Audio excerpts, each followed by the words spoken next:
कैसे आप सब लोग। आज के इस वीडियो में आप सबका स्वागत है। देखो, ये वीडियो सिर्फ़ और सिर्फ उन मेजर टॉपिक्स पे है जो ज़्यादातर सबके माइंड्स में आते हैं कि भाई ये चीज़ बताइए, भाई ये चीज़ बताइए, भाई ये चीज़ बताइए। तो ज़्यादातर उन्हीं टॉपिक्स के ऊपर है जो मेजरली सब लोग पूछते हैं मुझसे। तो पहले टॉपिक पे बात करता हूँ, वो है कि भैया आपका स्टडी का स्ट्रेटजी कैसा था, और दूसरा यही कि भैया हम CBT 1 और CBT 2 की प्रिपरेशन कैसे करें। सबके माइंड में ज़्यादातर यही क्वेश्चन आता है। हालांकि मैं पहले भी इस वीडियो के बारे में बता चुका हूँ, तो आप थोड़े बहुत और भी देख सकते हैं या इसमें समझ जाइएगा। देखो भाई, स्टडी करने का तरीका सबका अलग अलग होता है। कोई लिख के पढ़ता है, कोई रट के पढ़ता है, कोई बैठ के पढ़ता है, कोई लेट के पढ़ता है। और वाकई में चारों पांच जितने भी काम है वो काम भी करती है। इससे लोग अच्छे से जॉब भी लग जाते हैं, जो अच्छे कर लेते हैं ना। तो इसका कोई ज़रूरी मेन रीज़न ये नहीं है कि आप लेट के पढ़ो, बैठ के पढ़ो, खड़े होके पढ़ो, भाग के पढ़ो, ठीक है ना। उसका कोई मैटर नहीं है। मेन स्ट्रेटजी का मतलब ये होता है कि पढ़ाई करने के लिए ऐसे कौन कौन से टिप्स अपनाए जाए जिसकी वजह से हम थोड़ा सा रिकवर जल्दी कर सके, पढ़ अच्छे से सके। ठीक है, तो पहला बताता हूँ। जितना आप अकेले में पढ़ोगे, बोल बोल के पढ़ोगे, सबसे अच्छा रहेगा। ठीक है। सेकंड, जितना लिख लिख के पढ़ोगे उतना बेस्ट रहेगा। ठीक है। थर्ड, जितना लिख लिख में भी अगर छोटी छोटी हैंड राइटिंग यानी मतलब छोटे छोटे अक्षर वाले लिख कर पढ़ोगे तो सबसे अच्छा रहेगा। भाई मेरा तो सबसे बेस्ट तरीका यही था कि मैंने इतने छोटे छोटे अक्षर लिखते थे कि जब बड़े भैया अगर मम्मा वगैरह कोई पूछते थे ना, क्या लिख रखा है, दिख तो नहीं रहा इसमें से, आपको नहीं दिखेगा पर मेरे को दिख रहा है। तो ऐसे पढ़िए। ठीक है। और एक ये कि जिसके पास अगर नोट्स हैं तो भाई वो सिर्फ और सिर्फ नोट्स को फास्ट रिवाइज करे। वो उसको हल्के हल्के रिवाइज ना करे कि हाँ मैं इसको थोड़ा यहाँ से, मैं इसको थोड़ा वहाँ से, ऐसे नहीं। फास्ट रिवाइज करे, क्योंकि फास्ट रिवाइज करने से आपका माइंड जो सेंस है ना वो जल्दी काम करेगा कि हाँ ये चीज़ मुझे आती है, तुरंत हटाओ।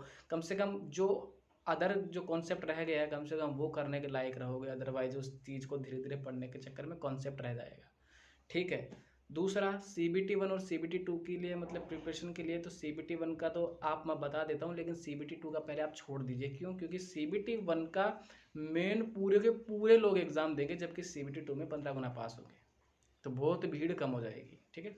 यानी बहुत भाइयों का मैं कुछ नहीं कह सकता यार, उनके लिए माफ़ी मांगूंगा मैं। ठीक है। तो CBT 2 के लिए बाद में सोचिए, पहले CBT 1 में आइए। CBT 1 में क्या होता है कि जो मैथ, रीजनिंग, साइंस वगैरह जो आता है उसमें से साइंस के टॉपिक्स को भी थोड़ा सा इंपॉर्टेंस दीजिए, क्योंकि अब की बार साइंस के क्वेश्चन ज़्यादा आ सकते हैं। तो SK झा जो सर हैं, मतलब उनकी बुक लीजिए, ऑनलाइन परचेज कर लीजिए या मार्केट से मिल जाएगी आपको, वहाँ से करिए। लेकिन साइंस को भी थोड़ा सा दीजिए। मैं ये नहीं कहूँगा कि भाई आप GK को मत पढ़िए, पर मैं ये भी कहूँगा कि थोड़ा थोड़ा कहीं ना उसको हटा के बाकी चीज़ों पे, तीनों पे फोकस करिए। ठीक है। बाकी आपको GK पढ़ना चाहिए, मैं वो भी चाहता हूँ कि आप वो भी पढ़ें, जिसका अगर सब्जेक्ट आर्ट्स वगैरह होगा वो कर सकता है। लेकिन मैं चाहता हूँ कि आप बाकी तीनों पे ज़्यादा सब्जेक्ट पे फोकस दें। ठीक है। तो स्ट्रेटजी, ये जितना भी चीज़ बोलते हैं ना कि पढ़ाई का स्ट्रेटजी कैसा था, भाई इससे कुछ नहीं होता। मेरा मेन मकसद ये है कि आपका तरीका क्या है और आप किस तरीके से बेस्ट कर सकते हैं, आप उस चीज़ को फोकस करिए। आप किससे क्या अच्छा सीख सकते हैं वो सीखिए। जैसे मैंने बताया कि रिटर्न में पढ़िए, सबसे बेस्ट तरीका है। जोर जोर आवाज़ में पढ़िए, अकेले में पढ़िए, ये भी सबसे बेस्ट है। तो यही चीज़ें अपनाइए, आपका सबका अच्छा होगा। ठीक है। तो मुझे लगता है कि स्ट्रेटजी के बारे में अगर आपको कोई और भी सवाल हो तो मुझे आप कमेंट्स में बता देना, मैं आप उस चीज़ का भी जवाब दूंगा। ठीक है। और भाई एक चीज़ ये भी लोग मुझसे पूछ रहे हैं कि भाई आपका नाम क्या है, आप कहाँ से हो, आपने कौन सा जोन सेलेक्ट किया था। तो मैं आपको वो भी बता देता हूँ। देखो भाई, मेरा नाम नरेंद्र कुमार है। मैं राजस्थान के जयपुर का रहने वाला हूँ। जयपुर से भी मतलब एक गांव है 60 किलोमीटर दूर, साईवाड़ा नाम का, मैं वहाँ का रहने वाला हूँ। ठीक है ना। मेरा जो डिवीज़न, मैंने स्टार्टिंग में जो एग्ज़ाम दिया था वो गोरखपुर डिवीज़न से फॉर्म फिल किया था। मैंने सारी एग्ज़ामें वहीं से पास की थी। फिर उसके बाद में क्या हुआ कि वहाँ से हमको डाइवर्ट किया गया कोलकाता, यानी ER जोन में। तो हावड़ा डिवीज़न था और रामपुरहाट मुझे लॉबी दी गई है। ठीक है। और यहीं से अब ड्यूटी कर रहा हूँ मैं। ठीक है। और कुछ जानना हो तो मुझे कमेंट सेक्शन में मैसेज कर देना या इंस्टा पे मैसेज कर देना। ठीक है। मैं रिप्लाई कर दूँगा। तो आजकल बहुत भाइयों का आजकल ये भी क्वेश्चन आने लग गया है कि भैया LR क्या होता है।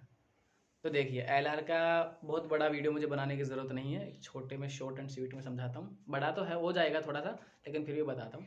LR का मतलब होता है रूट लर्निंग, यानी जिस रास्ते में हमको ड्यूटी देने के लिए LR करवाया जा रहा है, यानी रूट लर्निंग करवाया जा रहा है। जैसे मान लीजिए कि एक जहाँ आपका हेड क्वार्टर है ये मिडल वाला, तो या तो इस तरफ या फिर इस तरफ, दो तरफ आप कर सकते हैं, या इस तरफ या फिर इस तरफ, चारों कोने में कर सकते हैं।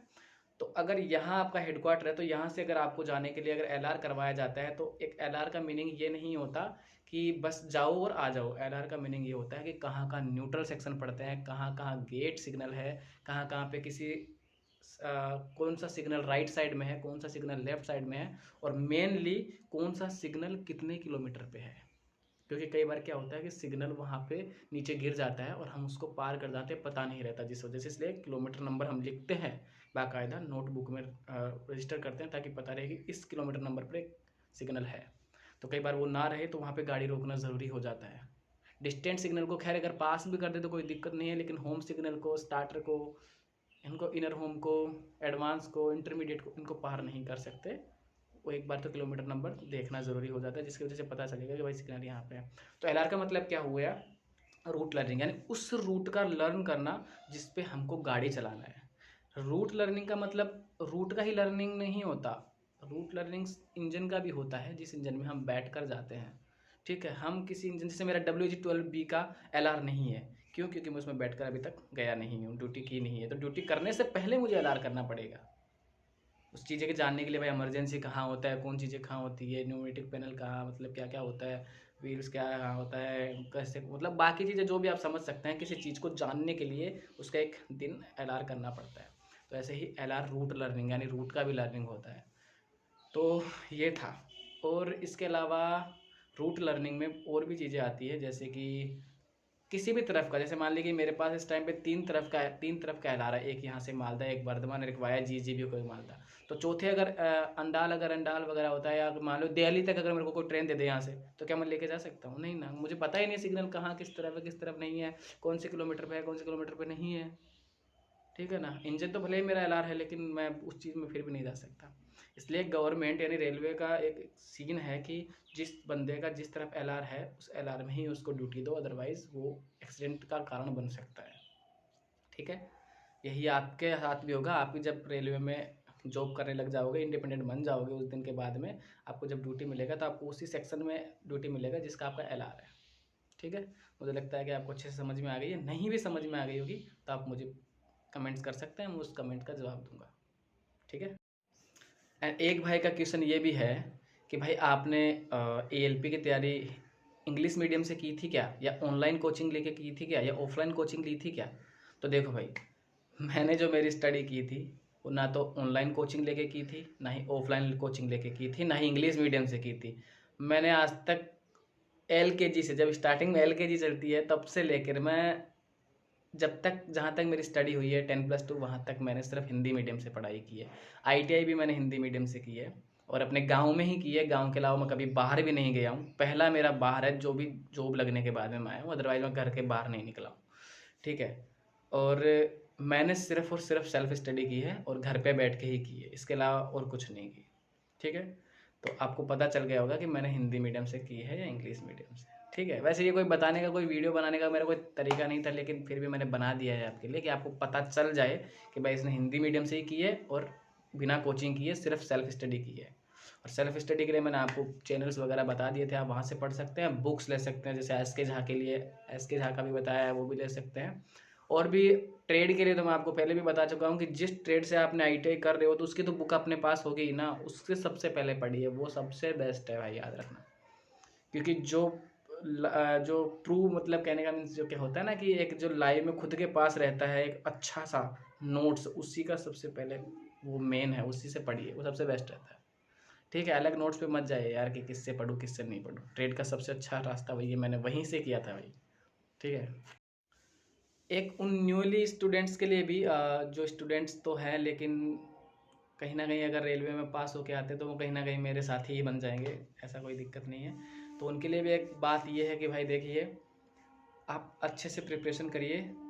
स्ट्रेटजी आपका अलग हो सकता है, मेरा अलग हो सकता है, किसी और का अलग भी हो सकता है। स्ट्रेटजी से डजेंट मैटर कि किस तरीके से हो, या स्ट्रेटजी कोई मैटर ही ज़्यादा करती है, वो आपका मतलब चुनिंदा फैसला है कि मुझे 8 घंटे पढ़ना है, 2 घंटे पढ़ना है, लिख के पढ़ना है, लेट के पढ़ना है, बिना लिखे पढ़ना है, ऐसा कोई ज़रूरी नहीं है। मोटा लिख के पढ़ना है, छोटा छोटा लिख के पढ़ना है, वो आपके ऊपर डिपेंड करता है।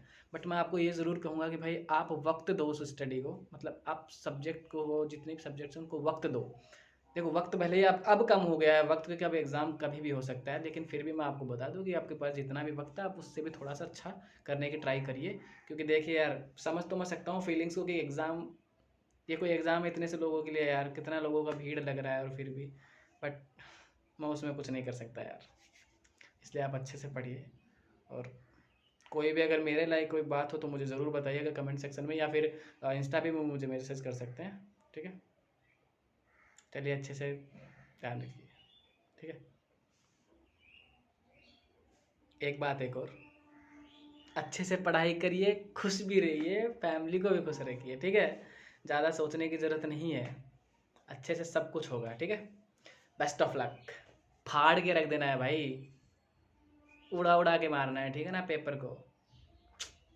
ठीक है।